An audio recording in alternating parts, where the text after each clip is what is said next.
여러분, 달콤 쌉쌀한 계피 좋아하시나요? 저는 향긋한 수정과도 좋아하고 계피가루를 얹은 라떼도 매우 좋아하는데요. 계피는 단순히 향긋한 맛을 주는 향신료 이상의 효능을 가지고 있다는 것 알고 계신가요? 우리가 몰랐던 계피의 효능, 함께 먹으면 좋은 음식들, 그리고 주의할 점까지 자세히 알려드릴게요. 첫 번째 계피의 효능은 바로 암 예방 효과입니다. 계피는 항산화 성분이 풍부한 음식인 거 아시나요? 우리나라뿐만 아니라 전 세계적으로 계피는 많은 사랑을 받고 있는데요. 향이 좋을 뿐만 아니라 계피의 효능 또한 뛰어나기 때문입니다. 계피에는 항산화 물질이 함유되어 있는데요. 이런 항산화 물질은 우리 몸의 세포가 노화되거나 손상되는 것을 막아주는 역할을 합니다. 특히 계피에 들어있는 시나믹 알데하이드라는 성분이 강력한 항암 효과를 가지고 있어 암세포의 성장을 억제하는 효과가 있는 것이죠. 연구에 따르면 계피는 특히 대장암이나 간암 예방에 효과적일 수 있다고 하는데요. 계피에는 항산화 물질인 폴리페놀이 풍부하게 함유되어 자유라디칼이라고 불리는 유해한 분자로부터 세포를 보호하는 역할을 합니다. 자유라디칼은 암 예방과 관련된 DNA 손상을 일으킬 수 있으므로 항산화 작용을 통해 암 예방에 도움을 줄 수 있습니다. 꾸준히 섭취하면 암 예방에 큰 도움이 될 수 있겠죠? 계피의 놀라운 효능 두 번째는 탁월한 콜레스테롤 관리입니다. 계피는 콜레스테롤 수치 조절에도 아주 유익한 식품인데요. 계피에 포함된 식이섬유와 폴리페놀 성분이 이와 같은 효능을 나타내는데 이 성분들이 혈관을 깨끗하게 유지하는데 중요한 역할을 한다고 합니다. 여러 연구에 따르면 계피에 포함된 성분들이 혈중 나쁜 콜레스테롤 LDL을 감소시키고 좋은 콜레스테롤 HDL을 증가시키는데 도움을 주고 있다고 합니다. 이는 계피에 함유된 특정 화합물이 콜레스테롤의 흡수를 억제하고 간에서 콜레스테롤의 생성을 감소시키는 작용을 할 수 있다는 것을 의미합니다. 계피는 체내에서 지방의 축적을 막고 혈관의 건강을 유지하는 데도 중요한 역할을 한다고 알려져 있죠. 고지혈증이나 고콜레스테롤 혈증은 심혈관 질환을 일으킬 수 있는 중요한 위험 요소로 알려져 있는데요. 계피는 이런 위험 요소를 관리하는 데 도움을 줄 수 있답니다. 따라서 계피를 적당히 섭취하면 콜레스테롤을 관리하는 데 유익하다고 할 수 있습니다. 심혈관 질환이 걱정되시는 분들에게는 정말 좋은 식품이죠. 세 번째, 계피의 아주 놀라운 효능은 바로 당뇨병 예방입니다. 당뇨병은 많은 분들이 고통받고 있는 질병이죠. 주위에 당뇨병 때문에 혈당 관리하시는 분들 자주 볼 수 있는데요. 그런데 계피가 당뇨병 관리에 큰 도움이 된다고 하니 놀랍지 않나요? 계피에 함유된 크로모라는 성분이 인슐린 민감성을 높여주어 혈당 수치를 안정시키는데 도움을 줄 수 있다고 하는데요. 연구에 따르면 계피를 꾸준히 섭취한 사람들은 식후 혈당이 급격하게 상승하는 것을 막을 수 있다고 합니다. 또한 계피에 포함된 시나믹 알데하이드 성분이 인슐린 민감도를 높여주고 혈당 수치를 안정시키는데 도움을 준다고 알려져 있죠. 이 성분이 인슐린이 더 잘 작용하도록 돕기 때문에 혈당을 효과적으로 조절하는데 도움을 주는 역할을 할 수 있습니다. 우리나라보다 더 계피를 좋아하는 인도에서 계피 섭취와 대사증후군에 관련한 실험이 진행되었는데요. 인도 델리 학교에서 진행한 실험 연구에 따르면 대사증후군이 있는 116명을 두 그룹으로 나눈 뒤 16주간 한 그룹은 계피 추출물을 섭취하고 다른 한 그룹은 계피가루가 들어있다고 속인 가짜 약을 섭취하게 했는데요. 16주 뒤 확인했더니 계피 추출물을 먹은 그룹은 가짜 약을 먹은 그룹에 비해 대사증후군에 악영향을 주는 체중, 혈당, 콜레스테롤 등의 수치가 개선되었다고 합니다. 참으로 놀랍죠. 물론 계피를 꾸준히 섭취하는 것만으로도 당뇨병을 완전히 예방할 수 있는 것은 아니지만 식이요법에 포함시킬 수 있는 좋은 재료라는 점은 분명합니다. 네 번째, 계피의 놀라운 효능은 바로 항염작용입니다. 계피가 항염작용까지 있다니 참 신기하죠? 계피에는 항염증 작용이 있는 화합물이 함유되어 있는데요. 계피에 들어있는 시나믹 알데하이드 성분은 염증을 줄이는데 효과적이라고 연구 결과도 있습니다. 이 성분은 몸속 염증 반응을 억제해 주어 관절염, 근육통, 염증성 질환이 있는 분들에게 매우 유익한 식품이죠. 특히 체내에서 발생하는 염증은 만성적인 질환을 유발할 수 있기 때문에 이를 예방하는 것이 중요한데요. 계피를 섭취하면 몸속 염증을 낮춰주는데 도움을 줄 뿐만 아니라 면역력 강화에도 긍정적인 영향을 미친다고 알려져 있습니다. 겨울철에는 찬바람과 습기로 인해 염증이 쉽게 발생하는데 계피를 섭취하면 몸을 따뜻하게 해주고 염증을 예방하는 데 도움이 됩니다. 계피 섭취가 일상적인 건강 유지, 특히 쌀쌀한 겨울에 아주 좋은 영향을 미친다고 할 수 있죠. 그렇다면 이것들과 계피와 함께 먹으면 계피의 효능이 2배가 된다는데요. 계피와 함께 먹으면 더 좋은 음식은 무엇일까요? 바로 알려드릴게요. 계피와 함께 먹으면 좋은 음식, 첫 번째는 요거트입니다. 계피를 요거트와 함께 먹으면 정말 맛있고 건강에도 좋다는 거 아시는 분 있나요? 혹시 그릭 요거트나 프로바이오틱스 같은 단어들 들어보셨죠? 요거트에는 단백질, 칼슘, 프로바이오틱스 등의 영양소가 풍부하게 함유되어 있는데요. 요거트는 발효식품으로 몸에 좋은 프로바이오틱스가 풍부해서 장 건강에 도움을 주는데 계피와 요거트를 함께 섭취하면 서로 시너지 효과를 낼 수 있습니다. 그리고 계피의 항염작용과 혈당 안정 효과가 더해져서 건강을 더욱 향상시킬 수 있죠. 요거트에 계피를 넣으면 소화 기능을 개선하고 특히 요거트에 계피를 넣으면 체내 지방을 태우는데 도움이 되는 효과가 있어 요거트와 계피를 함께 섭취하면 소화를 돋고 체중 관리에도 매우 좋습니다. 그게 다가 아니죠. 계피의 매콤달콤한 향이 요거트와 잘 어울려 맛있게 즐길 수 있습니다. 요거트를 자주 드시는 분들은 꼭 한번 계피를 뿌려서 드셔보세요. 샐러드 드실 때 드레싱으로 요거트를 사용한 뒤 그 위에 계피가루 톡톡 뿌려서 드시는 것도 아주 좋은 계피와 요거트 활용법입니다. 계피와 찰떡궁합인 식품 두 번째는 사과입니다. 계피와 사과는 정말 잘 어울리는 조합인 거 아시나요? 사과에는 비타민C와 식이섬유, 항산화 성분이 풍부해서 면역력 강화와 소화에 도움을 주는 과일인데요. 계피는 당뇨병 예방과 관리에 도움을 주며 혈당 조절에 효과적인데요. 계피와 사과를 함께 먹으면 두 가지 재료의 장점이 더해져 더욱 효과적인 건강 관리가 가능하다는 것이에요. 그리고 이 두 가지가 만나면 체중 관리에도 큰 도움이 된다니 같이 안 먹을 이유가 없겠죠. 맛 또한 더욱 좋아지는데요. 계피는 사과의 달콤한 맛을 더욱 풍부하게 만들어주는데 서양에서는 디저트로 사과파이에 계피가루를 얹어 향긋하게 즐기는 게 유명하죠. 같이 섭취할 때는 사과에 계피를 뿌려서 간단히 먹거나 사과를 얇게 썰어 계피를 뿌려 먹으면 더욱 맛있고 건강한 간식이 될 수 있다는 것 기억해 주세요. 세 번째, 계피와 먹으면 좋은 음식은 바로 커피입니다. 계피와 커피는 정말 좋은 궁합을 자랑한다는 거 아셨나요? 커피는 카페인 덕분에 활력을 주는 음료인데요. 커피의 쓴맛이 사람마다 호불호가 갈릴 수 있습니다. 그런데 계피를 커피에 넣으면 그 쓴맛이 부드럽게 변화하면서 더 풍부하고 깊은 맛을 느낄 수 있는데요. 계피가 커피의 쓴맛을 부드럽게 감싸주기 때문에 커피를 마시는 동안에 입안에 더 부드러운 느낌을 주게 되는 것이죠. 계피는 항염증 효과와 항산화 효과가 뛰어나서 커피와 함께 마시면 건강 효과도 한층 더 올라가는데요. 커피 자체에도 많은 항산화 물질이 포함되어 있는데 계피 역시 강력한 항산화 성분을 가지고 있기 때문에 둘을 합쳐 마시면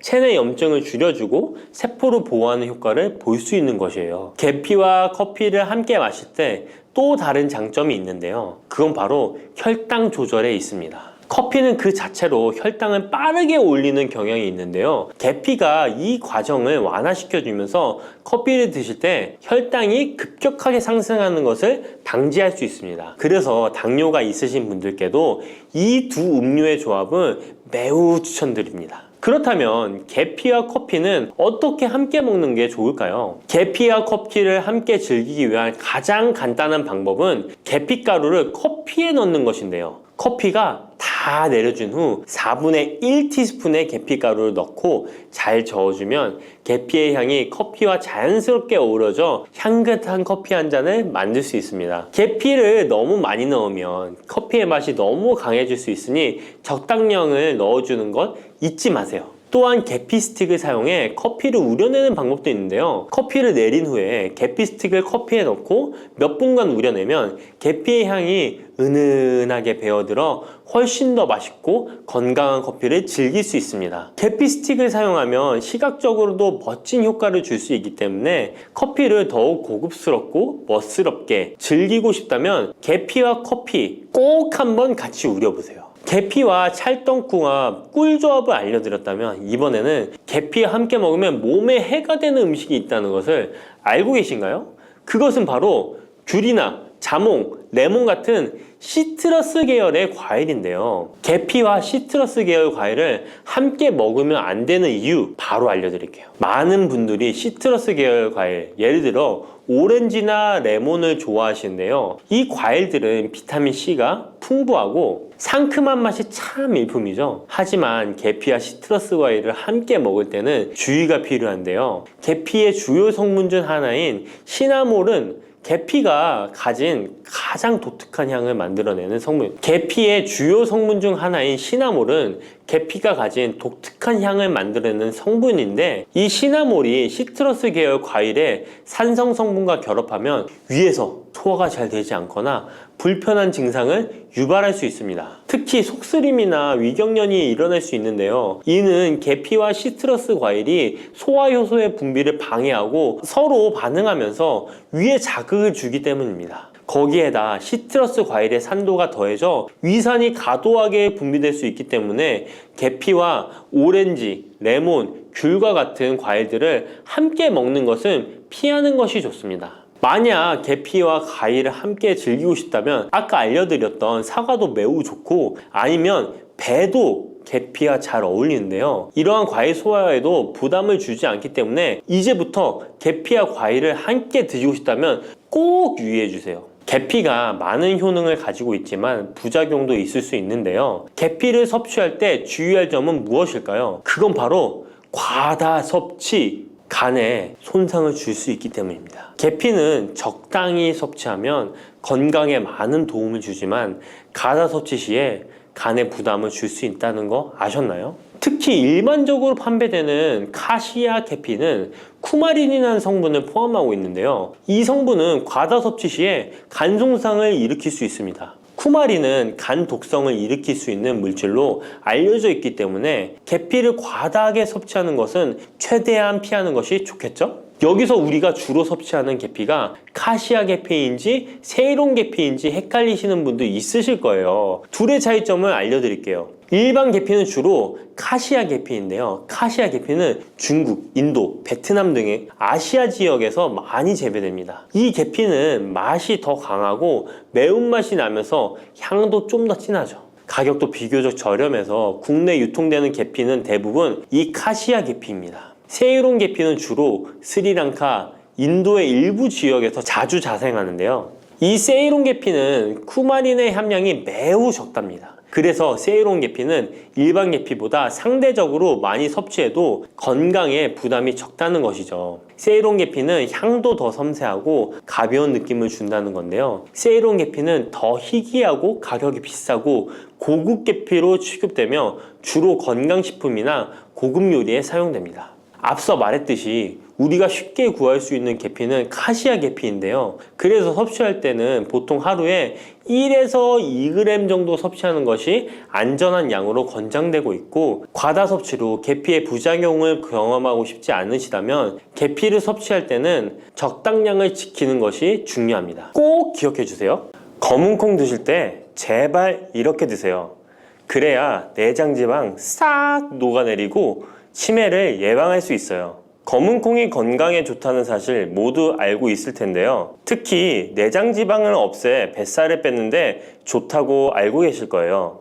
또한 검은 콩은 혈관에 쌓이는 콜레스테롤 수치도 낮춰주는 효과가 있다고 하는데요. 그래서 볶아도 먹고 밥에 넣어서도 많이 드시지 않나요? 근데 정작 우리의 뱃살은 빠지지 않고 콜레스테롤 수치도 낮아지지 않는데요.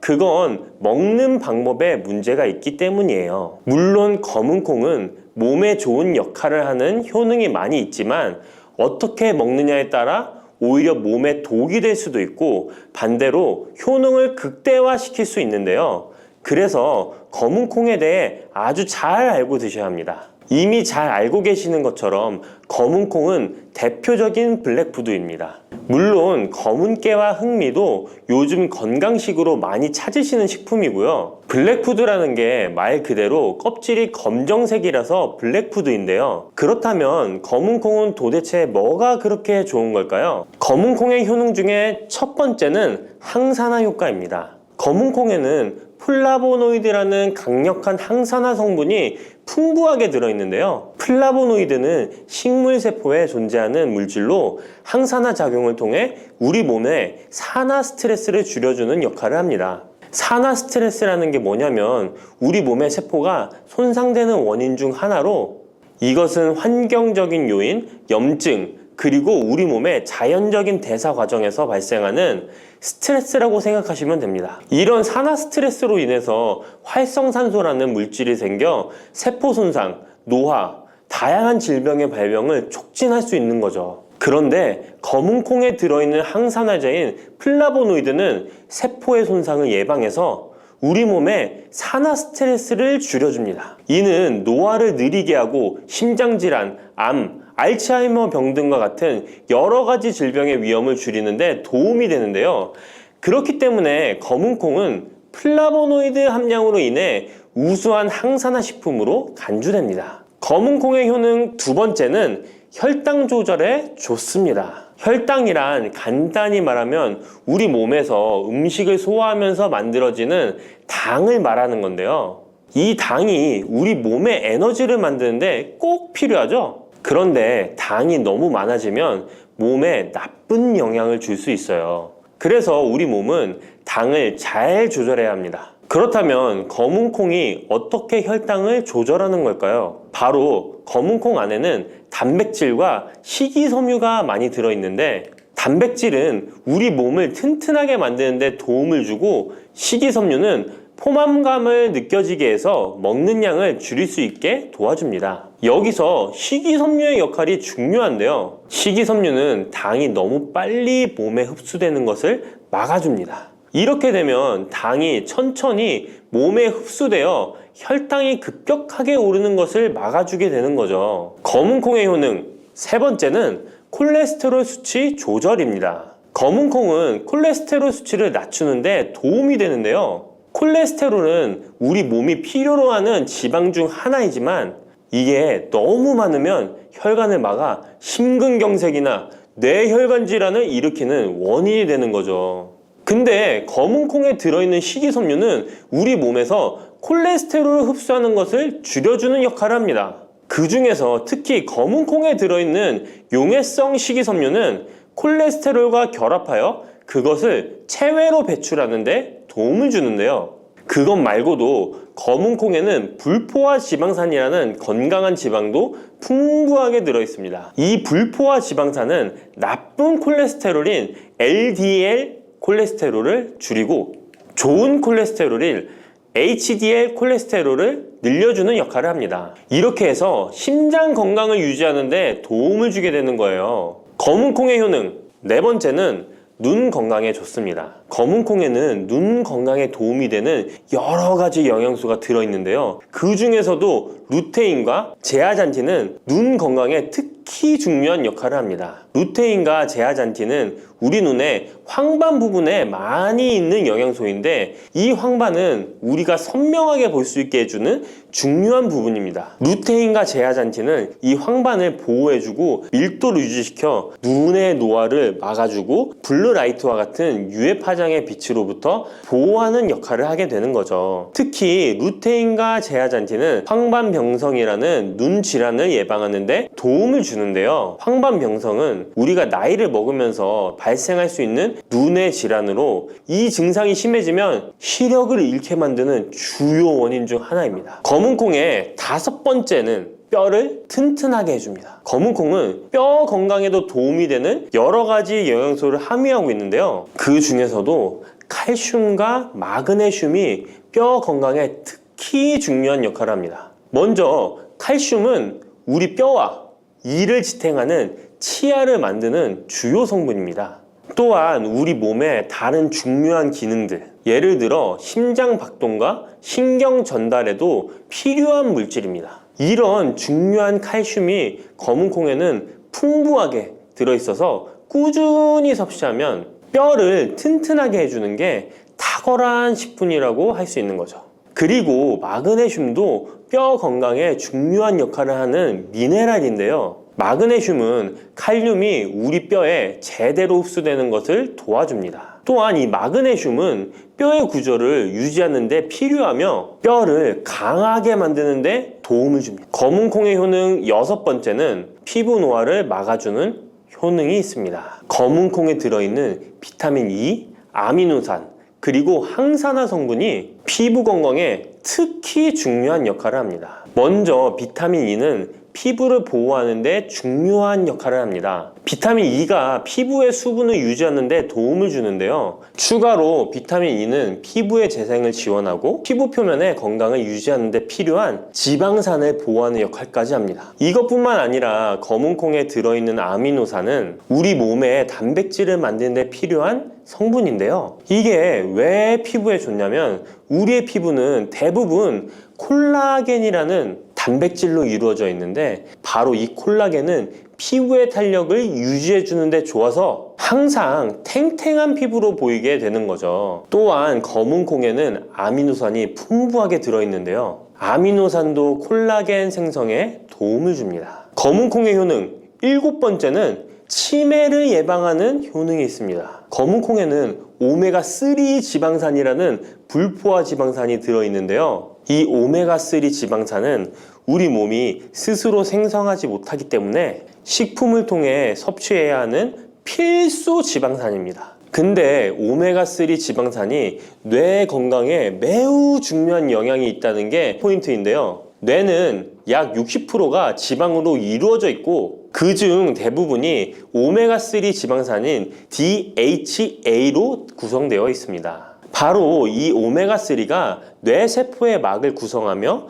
신경 전달 물질의 생성과 기능에 관여하여 학습 능력과 기억력을 향상시키는데 도움을 줍니다. 또한 오메가3 지방산은 뇌 염증을 줄이고 뇌세포를 보호하는 역할도 하는데요. 이것은 뇌 노화를 지연시키고 뇌 질환을 예방하는 데 도움을 주게 되는 거죠. 결국 오메가3 지방산은 치매 같은 뇌질환의 위험을 감소시키는데 효과적이라고 할 수 있습니다. 검은콩의 효능 8번째는 탈모 예방에 탁월합니다. 검은콩에는 모발의 성장에 필수 성분인 시스테인이 가득한데요. 이 성분들이 혈액순환에도 도움을 줘서 탈모도 예방이 되고 새치가 생기는 것도 막아주는 모발 건강에 정말 좋은 성분이라고 할 수 있습니다. 그러니까 나이가 들수록 꼭 드셔야 하는 음식이라고 생각하시고 드셔야겠죠. 근데 이런 어마어마하게 몸에 좋은 검은콩도 드실 때 주의해야 할 점이 있는데요. 아무리 좋다고 해도 과다 섭취는 안 되는 거 아시죠? 검은콩에는 피틴산이라는 성분이 들어있는데 이는 식물이 생장하는 과정에서 필요한 미네랄을 저장하는 역할을 합니다. 하지만 이 성분이 과도하게 섭취되면 우리 몸에서 필요한 미네랄인 칼슘, 철분 등의 흡수를 방해할 수 있습니다. 검은콩은 단백질과 식이섬유가 풍부하므로 잘 익히지 않고 먹으면 소화가 잘 되지 않을 수 있습니다. 요리하시기 전에 충분히 물에 불리고 완전히 익혀 드시면 되는데요. 하루 섭취 권장량은 50g 정도로 종이컵 1컵 정도 양이면 충분하다고 할 수 있습니다. 밥하실 때 특히 서리태 같은 검은콩 많이 넣어 드시잖아요. 오늘부터는 충분히 물에 불리고 무조건 많이 넣는다고 좋은 건 아니니 적당량을 잘 넣어서 드시면 좋겠습니다. 근데 검은콩 드실 때 다른 음식들과 같이 먹게 되는데요. 밥 지을 때 넣거나 다른 음식과 같이 먹기도 하는데 같이 먹으면 오히려 독이 되는 음식이 있다는 거 아시나요? 검은콩과 함께 먹으면 독이 되는 음식 첫 번째는 우유입니다. 유명한 검은콩 두유, 우유도 있는데 무슨 소리를 하시는지 하는 분들도 계실 거예요. 어떤 분들은 우유에 콩을 넣어서 이런 식으로 갈아서 드시는 분들이 있는데요. 이게 오히려 몸에 안 좋은 영향을 미칠 수도 있는 거죠. 왜냐면 검은 콩과 우유를 동시에 섭취하면 피틴산과 칼륨 사이에 상호작용이 발생할 수 있는데요. 검은 콩에는 피틴산이라는 성분이 들어있는데, 피틴산은 식물이 생장하는 과정에서 필요한 미네랄을 저장하는 역할을 합니다. 이 성분은 우리 몸에서 필요한 미네랄인 칼슘, 철분 등의 흡수를 방해할 수 있습니다. 반대로 우유는 칼슘의 중요한 공급원이고, 우리 몸에서는 칼슘이 뼈와 이를 구성하여 신경, 근육 기능, 혈액 응고 등에 꼭 필요한 성분이죠. 근데 피틴산이 풍부한 검은 콩과 칼슘이 풍부한 우유를 같이 먹으면 피틴산이 칼슘의 흡수를 방해하여 우유의 영양소가 제대로 흡수되지 않을 수 있습니다. 같이 드시면 절대 안 되거나 나쁜 큰 영향을 미친다는 것이 아니라 각각의 영양소의 섭취 목적으로는 따로 먹는 걸 추천드리는 거예요. 오해하시면 안 돼요. 검은 콩과 함께 먹으면 독이 되는 음식 두 번째는 토마토입니다. 왜냐면 토마토가 콩의 단백질 흡수를 방해하고 소화를 어렵게 만들 수 있는 산성이기 때문인데요. 토마토의 산성 성분이 단백질의 흡수를 방해하면 콩에 충분히 있는 단백질이 몸에 흡수가 안 되어 콩의 영양 가치가 아무런 의미가 없게 되는 상황이 올 수 있는 것입니다. 또한 토마토의 산성 성분은 이미 단백질이 풍부하고 소화하기 어려운 콩을 더욱 소화하기 어렵게 만들 수 있습니다. 그렇지 않아도 나이가 들면 신진대사가 활발하지 않아 소화가 안 되는데, 소화불량을 일부러 만들 필요는 없겠죠? 검은 콩과 함께 먹으면 독이 되는 음식 세 번째는 달걀입니다. 달걀에는 비타민 A가 풍부하게 들어있는데요. 비타민 A는 우리 몸의 면역 시스템을 강화시키며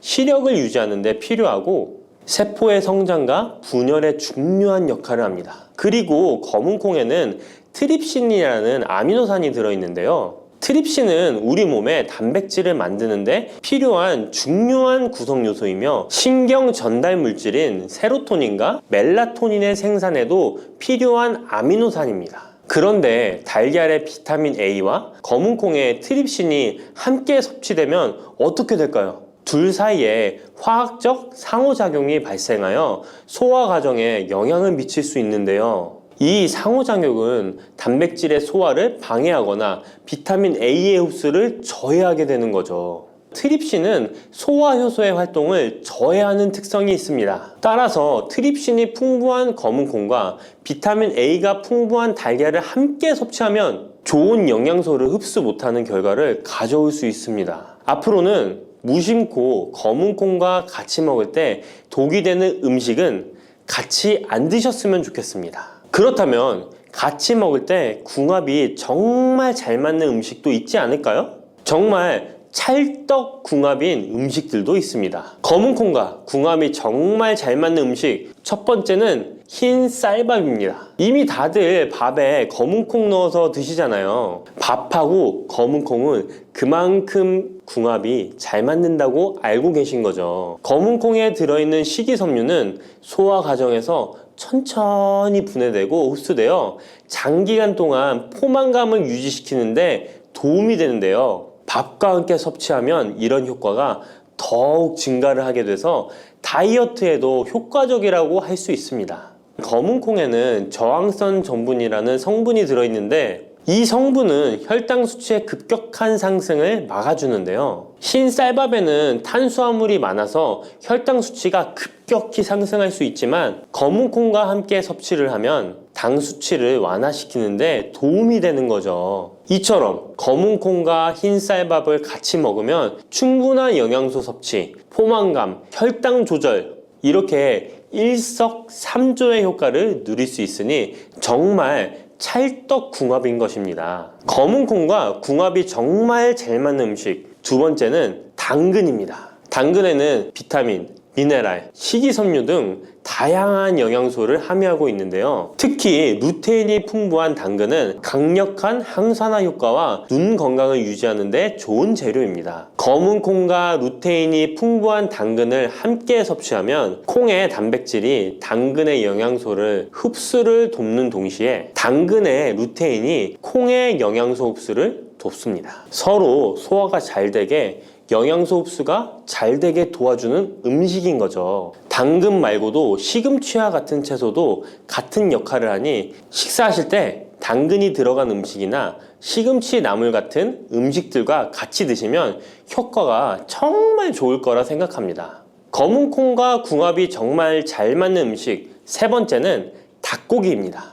검은콩은 식물성 단백질의 좋은 원천이라고 잘 알고 있을 거예요. 근데 식물성 단백질은 동물성 단백질에 비해 필수 아미노산의 비율이 적은데요. 필수 아미노산은 우리 몸이 스스로 생산할 수 없는 아미노산으로 반드시 음식을 통해 섭취해야 하는 성분입니다. 닭고기는 동물성 단백질의 좋은 원천이며 모든 필수 아미노산을 골고루 함유하고 있습니다. 따라서 검은콩과 닭고기를 함께 섭취하면 두 가지 종류의 단백질이 서로를 보완하게 되는데요. 이렇게 함께 섭취하면 검은콩에서는 얻을 수 없는 필수 아미노산을 닭고기에서 보충할 수 있습니다. 반대로 동물성 단백질만을 섭취할 때보다 식물성 단백질의 섭취 비율을 늘려주는 것은 심혈관 건강에도 정말 좋은 효과를 볼 수 있습니다. 블루베리는 세계 10대 건강식품에 들어갈 만큼 우리 몸을 건강하게 하는 데 도움이 되는 과일입니다. 최근 10년간 소비량이 가장 많이 늘어난 과일이기도 한데요. 특히 50대 이상에서 급속도로 섭취량이 늘어나고 있습니다.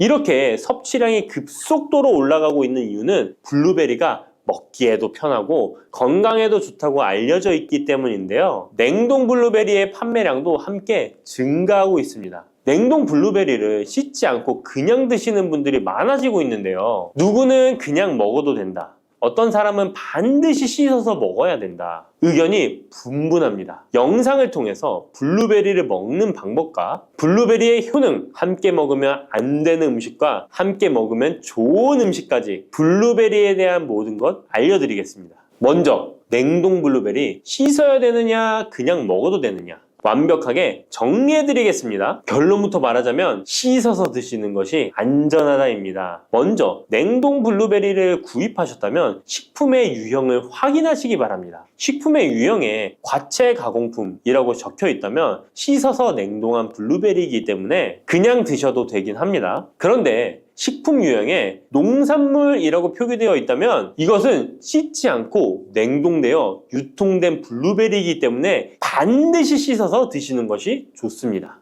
그런데 간혹 식품의 유형이 표기되어 있지 않은 제품들도 있는데요. 이런 제품도 씻어서 드시는 게 좋겠죠? 2022년 한국소비자연맹에서 현재 시중에서 판매되고 있는 냉동과일, 블루베리, 망고, 딸기 등의 제품을 선정하여 안정성 평가를 했는데요. 과체 가공품 같은 세척과일 제품에서 미생물, 잔류농약, 곰팡이, 독소 등의 검사에서 규격 기준에는 적합하긴 했지만 미생물과 잔류농약이 검출된 제품들도 있었습니다. 이 자료를 바탕으로 한다면 냉동 블루베리 제품도 이미 씻어서 유통이 되고 있다고 할지라도 한번 씻어서 드시는 것이 좋겠습니다. 블루베리를 씻는 방법은 흐르는 물에 30초 정도만 씻어주면 되는데요. 깨끗이 씻는다고 블루베리를 물에 오래 담가두거나 흐르는 물에서도 오래 씻으면 안 됩니다. 블루베리에 함유된 안토시아닌 성분은 수용성이기 때문에 영양소가 다 빠져나가 버릴 수 있습니다. 잔류농약 또한 수용성이기 때문에 흐르는 물에 30초 정도만 씻어도 충분하니까 걱정하지 말고 드셔도 됩니다. 블루베리는 특별히 생과일보다 냉동 블루베리가 안토시아닌의 함량이 높아집니다. 시드니의 뉴사우스 웨일즈 대학의 연구진이 블루베리를 건조, 냉장, 냉동했을 때 핵심 영양소가 어떻게 변화되는지 실험을 했는데요. 안토시아닌의 함량이 블루베리 1g당 생과일일 때 7.2g이었는데 냉장 보관하여 2주가 지났을 때 5.7mg으로 줄었고 건조했을 때는 4.3mg으로 더욱 줄었습니다. 그런데 냉동 한 달 후에는 8.1mg으로 생과일 때보다 늘어났고 냉동 3달이 지나자 7.9mg으로 소폭 줄었지만 역시 생과일 때보다는 많은 함량이 확인되었습니다. 실험 결과만으로만 보면 블루베리는 냉동으로 드시는 것이 가장 많은 영양 성분을 섭취할 수 있다는 말이 되겠네요. 추가로 눈 건강이나 심혈관 질환, 당뇨 등에 도움이 많이 되는 이 안토시아닌 함량이 개런티된 영양제도 많이 나와 있으니 꼭 블루베리, 빌베리와 같은 영양제를 드시려면 건강기능식품으로 제조된 안토시아닌 함량이 최소 50mg 들어있는 제품을 드시면 좋겠죠? 그렇다면 다른 채소나 과일은 냉동했을 때 핵심 영양소의 함량이 어떻게 될까요?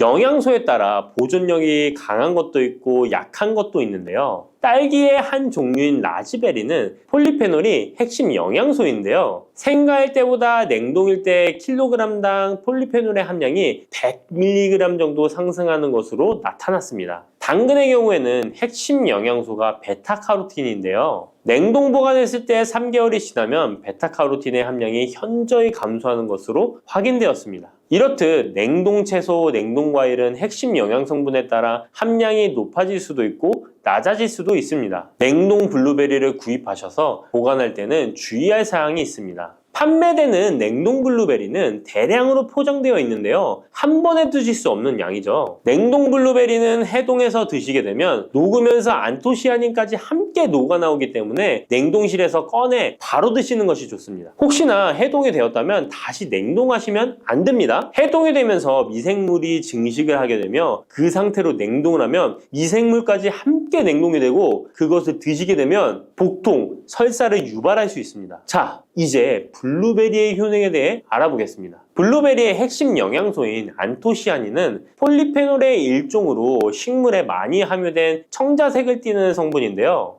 블루베리의 색깔이 짙은 보라색을 띠는 것이 바로 안토시아닌 때문입니다. 안토시아닌의 과일별 함량에서는 빌베리, 블루베리가 가장 높은 함량을 가지고 있는 것으로 알려져 있는데요. 안토시아닌 함량이 높고 좋은 빌베리, 블루베리일수록 드셨을 때 입안에 보랏빛으로 착색이 심하게 되는 경우가 많아요. 인공색소가 아니기 때문에 전혀 걱정 안 하셔도 되고 10분 정도 지나면 자연히 없어지니 시중 빌베리, 블루베리가 포함된 건강기능식품을 드셨을 때 착색이 되더라도 전혀 걱정 안 하셔도 됩니다. 안토시아닌의 가장 큰 효능은 눈을 건강하게 한다는 것입니다. 안토시아닌은 로놉신의 제합성을 촉진하여 시력을 보호하고 백내장, 안구 건조증, 망막염 등의 눈 질환을 예방합니다. 눈의 피로와 노화를 방지하며 초기 근시도 예방하는 것으로 알려져 있습니다. 또한 강력한 항산화 물질인 안토시아닌은 체내 활성산소를 제거하여 세포의 노화를 방지해 주는데 뇌세포의 노화까지 예방을 합니다. 폴리페놀 성분인 안토시아닌은 뇌의 신경세포를 보호하고 신경 전달 물질의 분비를 促진하여 뇌의 기능도 향상시키며 뇌의 해마를 자극하여 기억력을 향상시키고 치매를 예방하는 데에도 효과적입니다. 테로스틸벤 성분이 뇌의 신경 전달 물질인 도파민과 노르에피네프린의 분비를 촉진하여 집중력을 향상시키는 데에도 도움을 주는 것으로 알려져 있습니다. 간단히 말하자면 블루베리를 꾸준히 섭취하시면 기억력, 집중력을 향상시키고 치매를 예방하는 데에도 조금이나마 도움을 줄 수 있다는 것이에요. 또한 활성산소를 제거하는 안토시아닌은 피부 미용에도 좋은 효능을 발휘하는데요. 피부 노화를 방지할 뿐만 아니라 염증을 제거하고 억제하는 효과도 있어서 여드름, 피부를 개선하는 데에도 도움이 됩니다. 또한 비타민과 미네랄이 풍부하여 피부를 건강하게 유지하고 풍부한 안토시아닌과 비타민C는 피부의 수분을 유지하는 데 도움을 주어 주름을 예방하고 피부톤을 밝게 하는 데에도 도움을 줍니다. 그리고 풍부한 식이섬유는 장의 운동을 촉진시켜주고 장 내의 노폐물을 흡착하고 배출시켜 피부 트러블을 개선하는 효과도 있습니다. 나이가 들면서 머리숱도 많이 줄어들게 되어 탈모로 걱정하시는 분들도 늘어나는데요. 블루베리는 탈모 예방에도 효과적이에요. 블루베리의 안토시아닌은 튼튼한 모발이 자라날 수 있도록 모낭세포를 자극해주고 두피세포의 노화를 예방하여 탈모를 예방하게 되는 것입니다. 또한 블루베리에 함유된 비타민C는 머리카락 조직 형성에 필수적인 성분이고 콜라겐 생성을 촉진하여 모발을 강화하고 두피 건강을 증진하는 데에도 도움이 됩니다. 항산화 성분인 안토시아닌은 머리카락 세포를 손상시키는 자유라디칼을 제거하고 머리카락 손상을 예방하는 데 도움이 되어 탈모를 예방하는 것입니다. 블루베리는 당뇨의 위험이 있는 분들에게 특히 도움이 되는데요. 블루베리는 혈당 수치를 낮추어주고 당분을 에너지원으로 사용하는 신진대사의 과정을 촉진해주는 효능이 있습니다. 미국의 당뇨병 협회는 블루베리를 당뇨병 슈퍼푸드라고 부르며 블루베리를 꾸준히 섭취하면 인슐린 감수성을 향상시키고 혈당을 낮추는 데 도움이 된다고 발표했습니다. 블루베리에 대한 연구를 진행했는데요. 하루에 150g의 블루베리를 섭취한 실험군은 혈당 스파이크의 발생이 낮아졌고 인슐린 수치 또한 낮아진 것으로 확인되었다고 발표했습니다. 블루베리에 함유된 안토시아닌 뿐만 아니라 칼륨, 비타민 B6는 심장 건강을 지키는 데 도움을 주는데요. 이 성분들은 체내 콜레스테롤과 혈액의 지방을 감소시켜 혈액순환을 원활하게 해줍니다. 이런 효능으로 심장마비나 협심증을 일으키는 죽상동맥경화증을 예방하는 데 도움을 주게 됩니다. 또한 호모시스테인이 체내에 과하게 축적되면 혈관을 손상시키고 혈전을 생성하여 심장마비, 뇌졸중 등의 심혈관 질환을 유발할 수 있는데요. 블루베리의 풍부한 엽산과 비타민 B6는 호모시스테인의 축적을 방지하여 심혈관 질환을 예방할 수 있습니다. 블루베리는 많이 드시는데 블루베리 잎에는 관심이 별로 없는 것이 사실인데요. 블루베리 잎이 열매의 항산화 효능보다 뛰어나다는 사실 알고 계신가요? 블루베리 잎은 열매보다 안토시아닌 함량이 높고 또한 폴리페놀의 일종인 클로로겐산의 함량도 높아 열매보다 항산화 효과가 20에서 30배 높은 것으로 알려져 있습니다. 놀랍지 않나요? 이러한 블루베리 잎은 차로 우려서 드시면 되는데요. 물 1리터에 잎 4g을 넣고 10분 정도 끓인 후에 식혀서 드시면 됩니다. 블루베리가 새콤달콤한 맛이 난다면 블루베리 잎차는 구수한 맛이 나는 것이 특징입니다. 이렇게 좋은 블루베리도 함께 먹으면 안 되는 음식이 있는데요. 바로 우유입니다. 깜짝 놀라지 않으셨나요? 보통 냉동 블루베리를 우유와 함께 믹서기에 갈아서 주스로 많이 드시는데요. 이렇게 되면 블루베리의 영양소가 파괴됩니다. 국제의학 바이오 저널의 연구에 따르면 블루베리의 폴리페놀 성분과 우유 단백질의 친화성 때문에 블루베리와 우유를 함께 먹게 되면 블루베리의 항산화 성분이 대부분 파괴된다고 발표했습니다. 그리고 우유에 함유된 칼슘은 블루베리의 안토시아닌과 만나면 칼레이드화 되는데요. 이것은 둘이 결합하여 덩어리를 만든다는 것입니다. 이렇게 덩어리가 된 물질은 불용성 침전물로서 체내에서 녹거나 흡수되지 않고 몸 밖으로 배출되게 됩니다. 이 과정에서 체내에 머물며 소화되지 않기 때문에 위와 장에 큰 부담을 주게 됩니다. 이 때문에 블루베리와 우유를 자주 섭취하시거나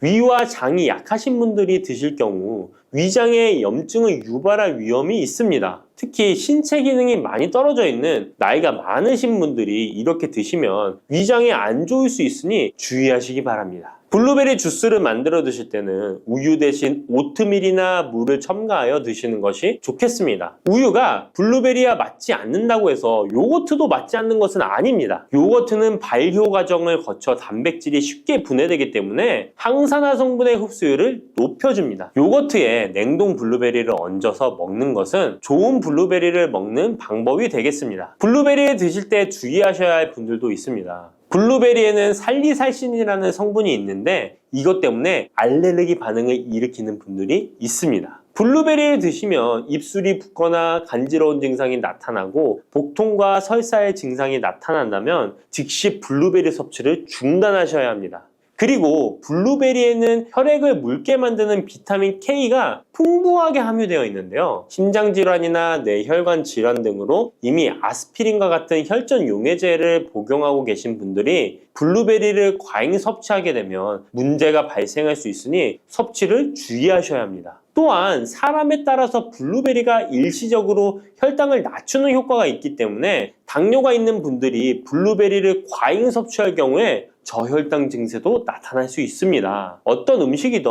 각자 자신의 체질에 맞게 드시는 게 가장 좋겠습니다. 네, 안녕하세요. 네, 안녕하세요. 오늘은 어떤 궁금한 점을 가지고 계신가요? 여러분의 먹을 것에 대해서 같이 한번 생각해보죠. 요즘 귤을 사람들 많이 먹고 있습니다. 제가 제일 좋아하는 저의 넘버원 과일입니다. 귤에 그럼 효능이 어떤 게 있는지 좀 궁금해요. 일단 귤은 비타민C가 매우 많고 또 플라보노이드, 우리가 카로티노이드 이렇게 부르는 항산화 물질들도 굉장히 많이 들어가 있어요. 하얀 속껍질 부분에 뭐가 있다고 제가 들었거든요. 귤 이렇게 까면 하얗게 이렇게 실같이 나오는 거요. 네네네. 다 벗겨내고 드시는 분도 계시고 정말 개인 취향일 수 있는데 웃기게 들리실 수 있겠지만 그런 것들도 다 작용이 있어요. 그래서 사실은 그 귤에 붙어있는 이 하얀 것들을 그냥 입에 크게 거슬리지 않는다면 드시는 것도 나쁘지 않은 게 그 성분 자체가 약간 혈관 건강에도 좀 도움이 되는 것으로 연구 결과들이 누적이 되어 있기도 해서 기왕이면 그냥 드시면 어떨까.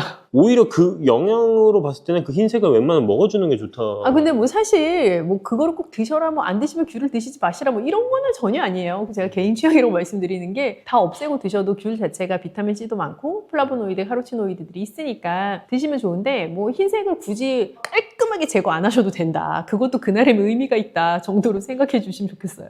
귤이 피부 건강에도 좋다는 말이 있어요. 일단 비타민 C가 많은 건 피부 건강에 좋습니다. 우리가 피부 건강에서 굉장히 중요한 게 콜라겐인데 콜라겐은 비타민 C 대사와 연결이 되어 있어요. 그래서 비타민 C가 많은 것은 피부 건강에 도움이 되는 것은 사실이고요. 그리고 귤 자체가 수분도 많은 과일이기 때문에 우리가 고체류의 무언가를 가지고 수분을 섭취한다라고 할 때 오이, 수박 이런 거 생각하시는 것처럼 귤도 또 그 중에 하나가 될 수 있죠. 이 신장이 안 좋은 분들 같은 경우는 귤을 얼마나 먹는 게 좋을까요?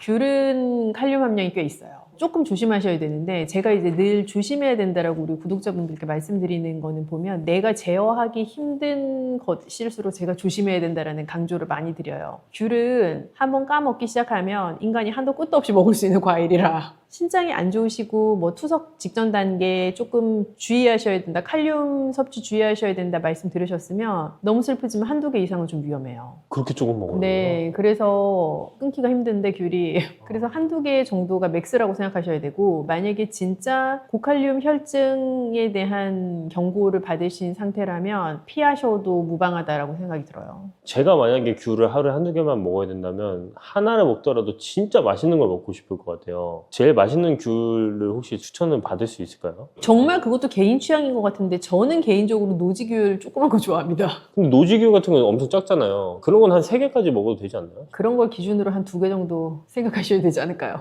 다시 말씀드립니다, 여러분. 저는 보수적으로 답을 드릴 수밖에 없다는 거를. 건강한데 신장에 대해 관심을 가지고 계신 분들은 크게 우려할 바 아니지만 실제로 콩팥병, 신장병 약간 경고 받으신 분들은 좀 조심하셔야 돼요. 제가 듣기로는 귤이 저속노화에도 좀 도움이 된다고 하셨어요. 일단 그건 되죠. 일단 비타민C 자체가 대표적인 항산화 영양소이기도 하고 귤이 많이 가지고 있는 여러 식이섬유, 귤과 함께 페어링해서 먹을 수 있는 다른 뭐 궁합이 좋은 것들, 다 그런 것들이 다 저속노화에 도움이 되는 짝꿍들이 많죠. 근데 귤과 삼겹살을 드시는 분은 잘 안 계시잖아요. 그러면 귤이랑 어떤 게 좀 많이 어울리나요? 귤이랑 견과는 궁합이 좋고요. 그리고 귤을 납작납작하게 썰어서 샐러드를 하시면 정말 맛있는데 그 샐러드를 할 때 예를 들어 적양파 이런 것들이랑도 귤은 어울리고요. 비트 같은 것들과도 귤은 어울리고요. 보통의 채소류들과 페어링이 좋아요. 뭐 상상을 해보셨을지는 모르겠지만 브로콜리랑 귤도 굉장히 잘 어울립니다. 브로콜리 송이 부분과 귤을 샐러드를 해놓으면 굉장히 보기에도 예쁘고 맛있어요. 완전 비타민C 덩어리죠, 그 샐러드 자체는. 과일이랑 궁합이 맞는 음식 같은 걸 얘기를 하면은 견과류가 항상 들어간 것 같아요. 그런 이유가 또 따로 있나요? 왜 그렇게 말씀을 드리냐면 우리가 과일을 주식으로 먹진 않잖아요. 일반적인 경우에는 간식으로 드시게 되는데 과일을 간식으로 택하신다 하면 일단 1차적으로는 칭찬을 해드려야 돼요. 왜냐하면 몸에 안 좋은 간식 대신 그래도 과일을 간식으로 택하신 것이니까 잘하셨는데 그럴 때에 나에게 조금 더 건강한 밸런스, 간식을 먹고 나서도 다음 끼니까지 조금 더 포만감을 오래 줄 수 있는 짝꿍을 찾는다라고 하면 크게는 두 가지인 것 같아요. 하나는 방금 말씀드렸던 견과류. 더 많은 저작작용을 하게 되고 실제로 견과류 자체가 포만감을 줄 수도 있는 재료죠. 그래서 과일이랑 같이 먹으면 좋고 두 번째는 무가당 요거트. 그릭 요거트도 상관없고 그릭 요거트가 아닌 것도 상관없는데 그런 것들도 단백질 함량이 높고 나에게 지속적인 포만감을 줄 수 있는 재료죠. 그래서 과일이랑은 궁합이 좋죠. 간식 자체가 가지고 있는 의미가 내가 다음 끼니를 정식으로 음식으로 먹을 때까지 나에게 지속적인 에너지를 공급하고 내가 엉뚱하게 배고프지 않게끔 해주는 역할이 크잖아요. 그렇게 생각하면 과일과 함께 무엇을 먹었을 때 그 효과를 극대화시킬 수 있을 것인가의 관점에서 생각해 보는 거죠. 밤에 너무 배고플 때가 있잖아요. 저녁을 먹었는데도. 그럴 때 이런 과일이랑 이 견과류를 먹는 걸로 이렇게 대체해도 괜찮을까요? 괜찮습니다. 그건 이제 본인의 위장 상태에 따라서 약간 개인차는 있을 수 있는데 내가 굉장히 위가 예민하다 하신 분들에게 사실 추천드리진 않아요. 그런데 일반적인 위 상태의 건강함을 가지고 계신 분이면 괜찮습니다. 야식을 먹을 바엔 차라리 그렇게 먹는 게 더 나을 너무 수도 좋지. 있고. 근데 치킨 드시고 싶지 않으실까요? 마지막으로는 귤을 좀 건강하게 맛있게 드시고 싶은 분들에게 한번 해주시면 좋을 것 같아요. 제가 어렸을 때 귤을 너무 많이 먹어서 여기 손바닥이 노랗게 그런 경험 있으신 분들 많으실 거예요. 그만큼 이게 한번 손에 잡으면 끊기가 힘든 과일인데 우리 구독자분들은 말씀드려서 아시겠지만 무얼 먹는지도 중요하지만 어느 만큼 먹는지 중요하니까 그 양을 잘 설정해 놓고 드시는 거, 특히 귤처럼 한 알, 두 알, 세 알 이렇게 세기 쉬운 것들일수록 나의 양을 잘 설정해 놓고 드시는 거, 그게 제일 중요하다고 생각해요. 제가 듣기로는 지금 박사님 채널에서 귤과 관련된 맛있는 간식이 있다고 제가 알고 있거든요. 그리고 뭐 조만간 하나 할 예정이긴 한데 미리 예고편처럼 이렇게 광고를 그런 거를 보고 싶은 분들은 한번 찾아가 봐도 괜찮을 것 놀러 같습니다. 오세요. 네, 너무 좋죠. 보신 분들이 또 추가적으로 궁금한 점 있으면 남겨주세요. 네, 그럼요. 댓글이 너무 좋더라고요. 너무 생생하게 남겨주시니까 할 말이 많아요. 네, 앞으로 또 기대해 보겠습니다.